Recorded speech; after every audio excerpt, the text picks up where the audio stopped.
Hello et bienvenue donc dans une nouvelle émission de ma collection comics. Cette fois-ci un peu particulière parce que j'irais même jusqu'à l'appeler un peu un épisode bonus. Vous l'aurez remarqué, on est en été, il fait chaud et tout simplement, voilà, on m'a dit qu'il fallait que je m'occupe en fait, tout simplement pour parfois aller mieux aussi. Donc je m'occupe en faisant cette petite vidéo bonus. Cette petite vidéo bonus qui va en fait revenir sur toutes ces petites choses que vous pouvez voir ici et là dans le décor. Je vais pas du tout revenir sur toutes en fait, comme dans ma collection comics, j'essaye de revenir sur des histoires en fait liées à ces choses-là. Donc les livres, les œuvres et donc forcément les petites figurines et autres choses qui m'entourent. Donc le but vraiment c'est de raconter une histoire autour, donc allez voir toutes les choses, ça ira pas. Donc du coup, je sélectionnais en fait 5 objets et j'ai envie de revenir vers vous et de vous expliquer un petit peu comment je les ai eus et tout ça, et si ça vous plaît, on en refera peut-être d'autres. Première chose que j'ai envie de vous montrer, c'est tout simplement une figurine de Spawn accompagnée de son petit décor. Alors cette figurine, je l'ai trouvée à une convention, la Geek Life au Mans, et je l'ai eu pour un prix vraiment modique, je crois que c'était 10 € pour vraiment la figurine avec un drapé un peu classe, tout ça, et le petit diorama qui va avec. Ouais, c'était pas mal. Donc c'est du McFarlane Toys, vous l'aurez remarqué. Alors là vous êtes sans doute, waouh, mais il est trop classe, vous avez vu ce drapé de cape et tout. Alors oui, mais c'est comme toujours avec Spawn. Spawn, si tu lui enlèves sa chaîne et sa cape, en fait, ça reste juste un clodo. Et c'est un peu ça en fait qui se passe si on lui enlève justement la dite cape. On se retrouve du coup avec une figurine un peu articulée. Hop. Alors c'est bien parce que du coup on peut faire bouger le personnage, lui donner différentes formes. Mais voilà, là on sent bien plus le côté grand, brûlé, un peu défiguré qui vit à la rue. Hein. Parce que c'est ça aussi Spawn. Alors mine de rien, dans le côté articulé, il y a des choses qui me plaisent vachement, comme par exemple, figurez-vous que le bout des pieds est articulé. Pour la cape, on est sur quelque chose d'un peu, c'est un drapé, c'est du plastique en fait, donc c'est très très très très très joli. Par contre à toucher, ouais, ça fait un peu cheap. Mais il n'empêche qu'il n'y a pas photo, même si ça fait un peu cheap comme ça, Spawn a quand même une autre gueule que les figurines articulées de base qu'on trouve en fait. Voilà, je peux même pas bouger le bras là comme ça, alors que là, tu vois, je peux le plier. Spidey, il peut pas plier le bras, Spidey est obligé de faire. Alors que Spawn, il y a des articulations au niveau en fait des épaules. Les épaules bougent, sont movibles. Et mine de rien, ça donne extrêmement de choix, de possibilités pour en fait faire des poses en fait. Le truc c'est qu'en fait, j'ai beau vouloir lui donner toutes les poses que je veux, une fois caché sous la cape, ça se voit pas en fait. Alors du coup, c'est vrai que c'est un peu dommage du coup de voir autant d'articulations cachées en fait sous cette cape. Alors après, je me doute bien que du coup il y a un modèle standard de Spawn et que du coup en fait c'est juste le modèle standard en fait. Et que du coup, doit y avoir différents accessoires qui doivent être donnés, voilà. Néanmoins, avec le Spawn et sa cape et sa figurine, on peut quand même faire de très très belles choses, et très franchement, ça décore vachement bien. Alors, un autre objet que j'ai, c'est tout simplement l'œil d'Agamotto. Alors c'est le fameux artefact mystique du Doctor Strange, ici dans sa version, on va dire, du MCU, parce que c'est quand même beaucoup plus facile à avoir, je sais même pas s'il y a une version d'œil d'Agamotto qui ne serait pas du MCU. Alors là, donc là, vous l'avez sous sa forme complète, en fait, avec le socle, vous pouvez bien sûr enlever l'objet de son socle et le porter sur vous. Vous pouvez bien sûr, évidemment, le passer par-dessus votre tête comme ceci, mais si jamais vous avez par exemple une trop belle coiffure, ou que du coup, je sais pas, vous avez une trop grosse tête, ou que comme moi, en fait, votre prise de son se trouve ici, vous voulez pas faire de gros trucs, et bien tout simplement vous pouvez ouvrir l'œil et le porter comme ceci. Alors ce qui est très intéressant aussi avec cet objet, c'est qu'il y a un petit mécanisme qui permet de l'ouvrir. Alors, par contre, je suis désolé, le bruit du mécanisme d'ouverture, il est naze. Et en fait il fait un peu chier parce qu'à la base je voulais l'utiliser comme props en fait dans des vidéos, mais je me rends compte que si je fais ça, je vais avoir du boulot en montage pour enlever un petit peu ça, ou en tout cas, il va pas falloir que je parle dessus pour pouvoir bien enlever ce bruit dégueulasse que voici. Donc ça, c'est le mécanisme d'ouverture. En fait, il suffit d'appuyer ici, et pour le rouvrir, en fait, il suffit de remonter. En fait, c'est tout simplement en fait comme un minuteur. En fait, on remonte en fait avec le mécanisme de l'œil, et donc on réouvre, et toujours avec ce magnifique son. Vous pouvez voir aussi à l'intérieur la gemme du temps, donc la gemme verte qu'on trouve en fait dans le MCU. Voilà. Normalement, à gamme, voilà, tout ça n'a rien à voir avec les gemmes, mais le MCU a fait ça comme ça. Alors, ce qui est très intéressant, c'est qu'on peut enlever la gemme.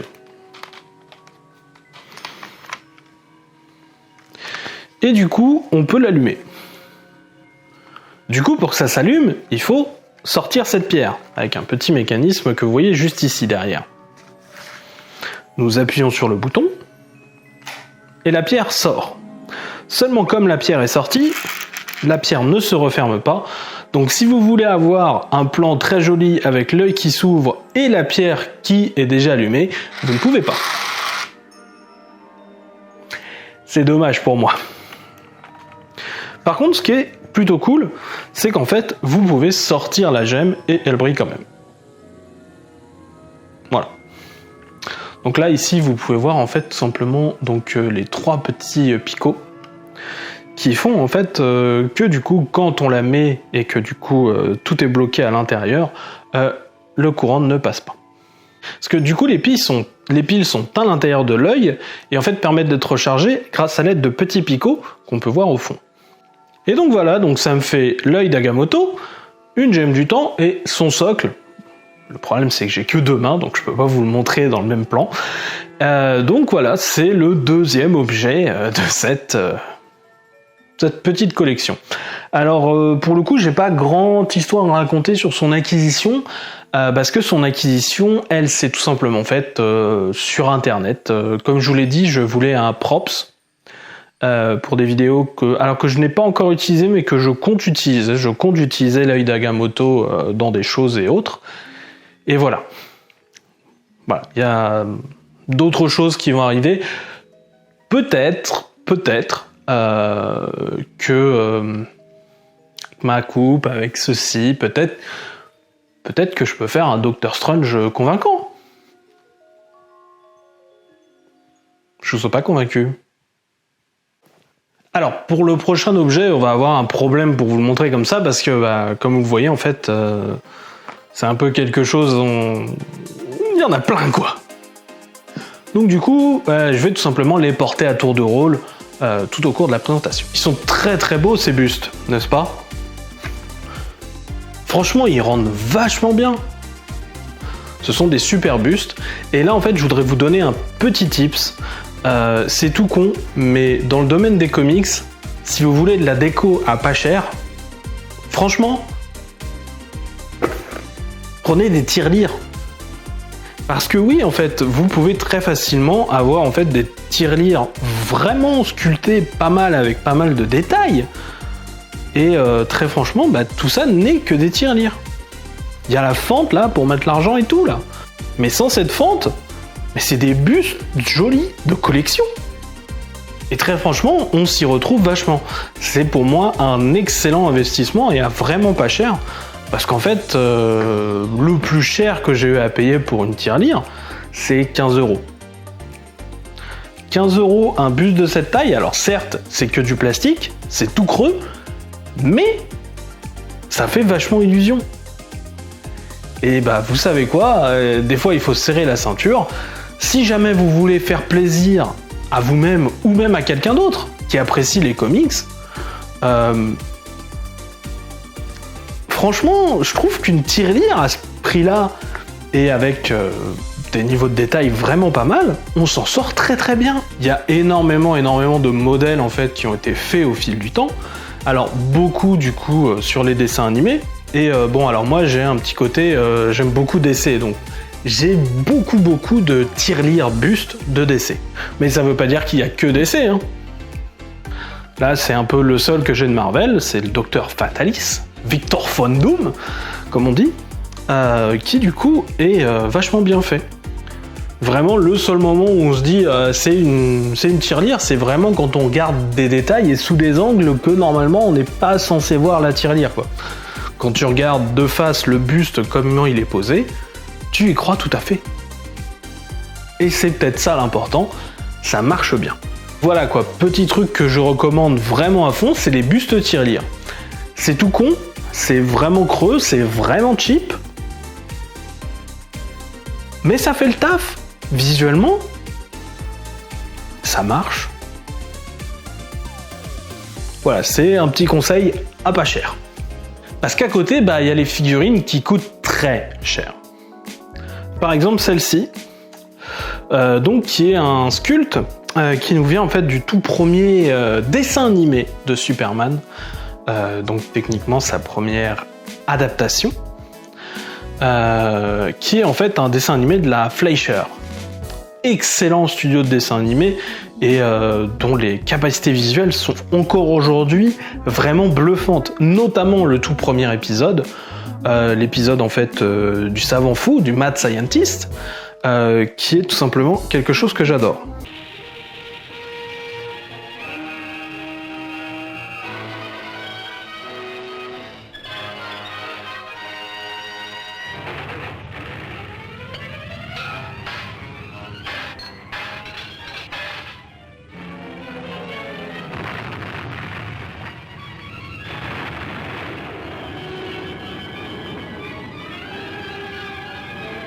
Cette statue, donc elle est faite en plomb. Alors je sais, pour Superman c'est bizarre d'avoir du plomb, mais voilà. C'est une statue en plomb. Voilà, et donc par exemple la base en fait du personnage de Superman, hop, se fiche dans en fait quelques journaux en fait, du Daily Planet, et comble de la sophistication, eh bien ces journaux représente justement l'arrestation du mad scientist en question. Voilà. Et on a même, alors bien sûr, les petites lignes, c'est du lorem ipsum, c'est-à-dire que c'est quelque chose, c'est un texte généré aléatoirement pour remplacer. On utilise le lorem ipsum parce qu'en fait c'est un vieux poème latin qu'on utilisait tout le temps dans ce genre de cas avant. Maintenant aujourd'hui, avec l'intelligence artificielle et tout ça, on peut varier beaucoup plus facilement, mais à l'époque on mettait le lorem ipsum. Donc voilà, mais on peut quand même lire des choses. Voilà, c'est une histoire de Lois Lane, que Superman a donc battu le scientifique fou, a sauvé la cité de la destruction, tout ça, que l'identité de Superman est toujours un mystère, tout ça. Tout est lisible ici. Et donc derrière, on a donc le nom de la statue, enfin tout ce qui est légal, voilà.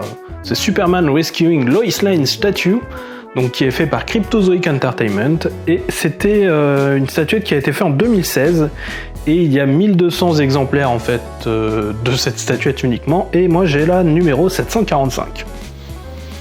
Voilà. Donc ça, autant vous dire, c'est un poil plus chéros. Mais moi je m'en suis vachement bien sorti. Pour tout vous dire, cette statuette, je l'ai vue pendant très longtemps avant de l'acheter. Ce qui s'est passé, c'est que, alors sans doute avec l'arrivée des films et tout ça, le Micromania d'Orléans, voilà, parlons comme ça, hein, le Micromania d'Orléans, en fait, avait dû acheter donc des figurines Superman et s'était dit bah tiens, on va acheter un objet un peu collector. Vous savez, ils font les mangas, il y a pas mal de statuettes et tout ça. J'en ai quelques-unes d'ailleurs, et qui sont très jolies. Et du coup, ils se sont dit bah on va faire la même chose sur les comics. Malheureusement, je crois qu'en fait ils sont un peu gourés de cible parce que le Superman de la Fleischer, je suis pas sûr que ça parle à énormément de gens, malheureusement, parce que ce sont des très bons épisodes. Et d'ailleurs, petit point, vous pouvez tous les retrouver légalement sur YouTube. Bah oui, parce qu'en fait, ils sont tellement vieux que du coup, ils sont mis à disposition sur YouTube légalement. Vous tapez Superman Fleischer, vous allez tomber dessus. Donc voilà, ouais, je pense que le Micromania avait fait une petite erreur en se disant, bah tiens, on va taper dans le Fleischer. Parce que c'est pas vraiment... je suis pas sûr que ce soit la bonne cible pour le coup. Et donc du coup, le Micromania est situé en fait dans la gare d'Orléans. Vous le savez peut-être, vous le savez peut-être pas. La première année où j'ai travaillé à Orléans, en fait, je travaillais à Orléans, mais j'habitais à Tours. Donc, je faisais l'aller-retour tous les jours. C'est une époque où chaque jour j'avais 5 heures où j'étais ni chez moi, ni au travail. Voilà. C'était une époque de dingue. Ça a duré un an complet, donc figurez-vous que du coup, quand j'arrivais un peu en avance, j'allais voir ce qu'il y avait un peu autour. J'allais au relais, histoire d'acheter un ou deux comics. Il y avait encore de la librairie à l'époque en kiosque. J'allais au Micromania, qui était juste au-dessus, histoire de voir, de faire passer le temps, en attendant mon train. Et donc je suis tombé régulièrement sur cette figurine, qui à la base était vendue 250 €. Peut-être même 275 à la toute base, je sais plus. En tout cas, bien cher. Et le truc c'est qu'en fait, à force de passer et de repasser, personne l'achetait. Et donc il s'est passé que finalement j'ai déménagé sur Orléans, et je travaillais, donc j'avais de l'argent, j'avais ça, et en fait ça, ouais, c'était un peu un truc où je regardais et je me disais peut-être un jour quand ça ira mieux. Et à ce moment-là, ça allait mieux. Ça s'est redégradé derrière, mais à ce moment-là, ça allait mieux. Et donc du coup, je me suis dit, allez, je vais la prendre. Sauf qu'entre-temps, à force justement que la statuette ne parle pas, encore une fois, je pense parce que franchement, c'était pas le bon public, et ils avaient vachement baissé le prix, et moi je l'ai eu à 75 €. Désolé Micromania, mais moi vous avez fait un heureux. Bon, alors, par contre, c'est marrant, mais j'ai dit je me limitais à 5 objets, et il y a énormément de choses qu'en fait je voudrais vous montrer. Et je sais pas trop quoi vous montrer. Je suis légitimement un peu... Je sais pas trop quoi prendre. Alors... Tiens, ce sera le dernier objet. C'est plutôt récent comme acquisition, c'est un peu con, on va dire, mais bon, ça m'a coûté 2 €. Je vous présente le vaisseau de Superman. C'est un jouet de 1978 ou 79. 79. Donc c'est la Super Mobile en fait, qui était en fait fait par le fabricant de jouets Corgi à l'époque. Et il faut savoir que ce vaisseau en fait existe réellement. Superman a vraiment un vaisseau, et c'est un vaisseau qui peut balancer des points. C'est pour ça que vous voyez en fait ici des petits points. Et alors, il y a une chose que je trouve très intéressante pour un jouet, c'est qu'en fait, tu peux attaquer et tirer. Mais en fait, ce que ça fait, c'est juste que ça sort un tout petit peu les points. Et donc en fait, tu peux jamais les perdre. C'est sans doute un peu décevant quand t'es un gamin de pas pouvoir les lancer. Mais je trouve que c'est vachement bien en tant qu'adulte d'avoir ce truc là que tu peux jamais perdre, qui va jamais se balader un peu partout, que tu vas jamais faire chier, avec lequel tu peux en fait jamais te blesser. Alors, mon exemplaire il a pris cher au fil du temps. Le temps a fait ses ravages, certains autocollants ont vraiment jauni. On trouve par exemple des fêlures sur la cabine et tout ça. Et on voit Superman d'ailleurs à l'intérieur, même si c'est un Superman vraiment basique. Mais donc voilà, c'est un jouet que j'ai trouvé assez récemment, On en trouve encore pas mal, mais c'est toujours sympa, je trouve, d'en avoir une. Et pour le coup, c'était vraiment un petit jouet que je trouvais intéressant. Et il faut savoir que bah oui, la Supermobile, elle a existé dans les comics. Et voilà. C'était une tentative où on faisait un peu n'importe quoi à l'époque. On essayait un peu tout. Et voilà, en fait, c'est tout con. C'est tout con, mais voilà, c'est la Supermobile.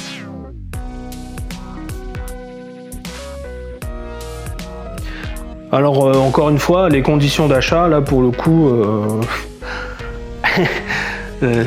c'était Vinted, en fait. Ouais, je suis tombé dans Vinted il y a quelques temps, et... un piège, ce truc. Faut jamais mettre les pieds là-dedans, hein. On n'en ressort jamais. Mais bon, voilà. Si jamais ça peut vous intéresser, c'est un petit jouet intéressant à... Alors par contre, ça vaut rien du tout, hein. C'est juste pour l'amusement d'avoir ce très vieux jouet, pour le coup. Ce jouet qui est sans doute 2 fois plus vieux que moi, quoi. Hein, presque 2 fois plus vieux que moi, quand même. J'essaye de me rajeunir. Et donc voilà, c'était 5 objets, en fait, tout simplement, de ma collection. Voilà, le dernier, en fait, je l'ai choisi un peu au hasard. Et je me dis que si jamais je fais tout simplement une 2e édition, en fait, je ferai un choix de quelques objets, et en fait, je vous dirai à l'avance, eh bien, par exemple, entre ces objets, lequel vous voulez voir. Je sais pas, ça me semble être une idée intéressante. Pourquoi pas? Vous me le direz en commentaire. Moi, en tout cas, cet épisode bonus est terminé. Voilà, j'espère que ça vous aura plu. J'espère qu'en fait, les essais que j'ai faits en fait, au niveau de l'éclairage seront satisfaisants. Donc, si vous le remarquez, en fait, simplement, j'ai une aura un peu plus rouge ici. Et voilà, j'ai différentes couleurs à ma disposition. Voilà, ici c'est plus blanc et ici c'est rouge. Je peux aussi avoir du bleu, du vert, enfin voilà. Wow, les miracles de la technologie. C'était SN Parod pour ma collection comics. Et encore une émission qui fait beaucoup de Transiscars My Life, mais mine de rien, c'est un peu aussi le but. Voilà. Quant à nous, bah justement en fait cet épisode va sortir en fait pendant les grandes vacances. Normalement il n'y a rien qui sort pendant les grandes vacances sur cette chaîne. Encore une fois, ma psy m'a vraiment dit en fait qu'il faudrait que je m'occupe, et donc je vais essayer de faire des choses en fait pour m'occuper, pour essayer en sorte d'aller mieux. Normalement vous aurez un signé parode vers la fin août, début septembre. Et après ça, eh bien, je ne sais pas. Je ne sais pas quel sera le rythme, mais il y aura des vidéos. Je le sais parce que j'en ai déjà tourné, en fait, et déjà pratiquement fini de monter. Au moment où vous voyez, en fait, ces images, il y a déjà des épisodes de près. Après, tout ça continuera encore une fois à dépendre de mon état de santé. Je vous en dirai plus dans le signé parode. En attendant... Si vous êtes en vacances, reposez-vous. Si vous êtes au boulot, courage. Je suis de tout cœur avec vous. Et à une prochaine fois. Salut!